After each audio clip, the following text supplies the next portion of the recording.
to start would be why we are even farm to fork. A lot of people ask, well, what's the difference? Why does it make a difference if I'm eating something that's locally raised? So our main local product that we feature on our menu would be our pork, and that comes from Hunt Family Farms. I am a sixth generation farmer of this same property. We were homesteaded in 1843. We raise pasture-raised pork and have since, as far as I can remember anyway. I'm a sixth generation commodity crop farmer in north central Indiana. We raise sunflowers, canola, corn, beans, and wheat. Our products are really intertwined, so you can't really have one without the other. Mark's product basically feeds the hogs, and then of course Nathan supplies us the hogs, and we of course serve it. Hunt Family Farms, that just around the corner from us, they utilize our byproduct as a protein source for their pasture-raised pork. Use their byproducts from their cold press process to supplement our feed with sunflower and canola meal.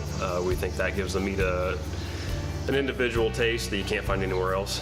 Between that and growing them on pasture, they grow a little slower. Allows the meat to marble a little bit better, more how a pig is supposed to be raised in our opinion.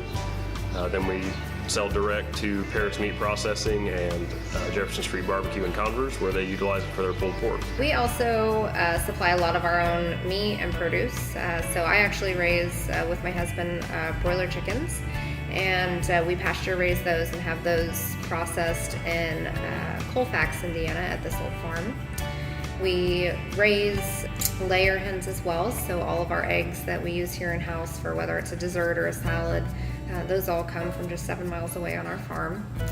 In the summertime, we have strawberries, and we also do tomatoes, peppers, Brussels sprouts, and then in the fall we do pumpkins as well. We were able to utilize a Indiana State Department of Agriculture program that's known as Indiana Grown, and that program has been invaluable to us in establishing a market for our products. It's a statewide initiative by the Department of Agriculture. They set up events at the state fair, at the state house, other private events with big distributors.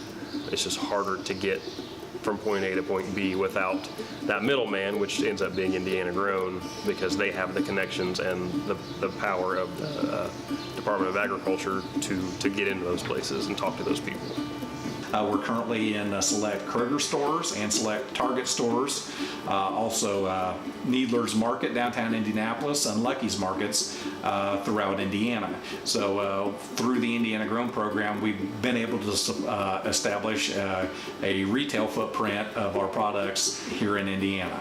It's a really nice community of local farmers, local business people, all promoting pretty much the same thing. So wanting to have local produce or local items. So we serve Indiana craft beers. We also retail Indiana Pickle Company and Broad Ripple chips in our retail area, and we also serve them on each plate that we serve.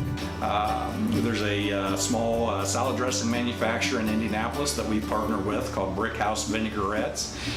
We supply them wholesale our oil for their product, as well as another vinaigrette dressing called Midwest Fresh. We've also partnered with them, and they're utilizing our sunflower oil in their vinaigrette dressings. One of the best things I believe we have with our setup with all the Indiana Grown members that we use is the accountability. When you eat at Jefferson Street Barbecue in Converse, you can drive by on your way home my farm and see the pigs outside, and you know that we are what we say we are, and that product never really leaves this area to end up from my farm to the table. I like knowing where my food comes from, and I have that expectation I guess other people want to know. So I put a high value on knowing where our food comes from, knowing that it's been treated properly, it's been processed properly. And then beyond that, it's just a culture, I guess. It's a culture that not necessarily you buy into, but more it's really a lifestyle, and it's a choice. We've worked really nicely together to create kind of its own little microcosm here in Converse. That really is a big deal to me, because it's a matter of pride that we do exactly what we tell people that we're doing, and I think that's crucial to any farm to fork restaurant or business, that they can back up what they say, and you could go look at it.